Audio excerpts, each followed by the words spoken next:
இந்த சண்டே இந்த நாட்டுக்கோழி தண்ணி குழம்பு செஞ்சு வீட்டில் இருக்கவங்கள அசத்திடுங்க. இதுக்கு 600 கிராம் சின்ன வெங்காயம், 20 பல்லு பூண்டு, 2 பெரிய துண்டு இஞ்சி நைஸ் பேஸ்ட்டாக கிரைண்ட் பண்ணி வச்சுக்கணும். குக்கரில் நல்லெண்ணெய் சேர்த்துட்டு ஒரு பெரிய வெங்காயம் நல்லா வதக்கிட்டு அரைச்சி வச்சிருக்க பேஸ்ட் சேர்த்து நல்லா பச்சை வாசனை போகிற அளவுக்கு வதக்கிக்கலாம்.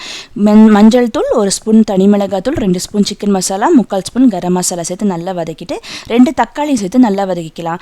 இப்போது இந்த இன்க்ரீடியன்ஸ் எல்லாமே ட்ரை ரோஸ்ட் பண்ணி நம்ம கிரைண்ட் பண்ணணும். மிளகாய் கடைசியாக தான் ஆட் பண்ணணும். இப்போ தக்காளி நல்லா வதங்கி வந்துருச்சு. இந்த மசாலாவையும் சேர்த்து நல்லா வதக்கிட்டு இது கூட 1.5 கிலோ நாட்டுக்கோழி எடுத்திருக்கேன். நல்லா வாஷ் பண்ணி எடுத்திருக்கேன். இதை கல்லுப்பையும் சேர்த்து இந்த மசாலாலேயே 10 நிமிஷம் நல்லா வதங்கட்டும். அதுக்கப்புறம் ஒரு கைப்பிடி அளவு கருவேப்பிலை, தேவையான அளவு தண்ணி சேர்த்து குக்கர் மூடி போட்டு 5லேருந்து 6 விசில் விட்டு எடுத்துக்கலாம். ஓப்பன் பண்ணி பார்த்தீங்கன்னா சூப்பராக வெந்து வந்திருக்கும். இப்போ அகைன் ஸ்டவ் ஆன் பண்ணிவிட்டு கொஞ்சமாக தேங்காய் பேஸ்ட், தாராளமாக தண்ணி சேர்த்து நல்லா கொதிக்க வச்சுட்டு கடைசியாக கொத்தமல்லி தழை தூவி இறக்கணும். அப்படின்னா சூப்பரான குழம்பு ரெடி. பாய்.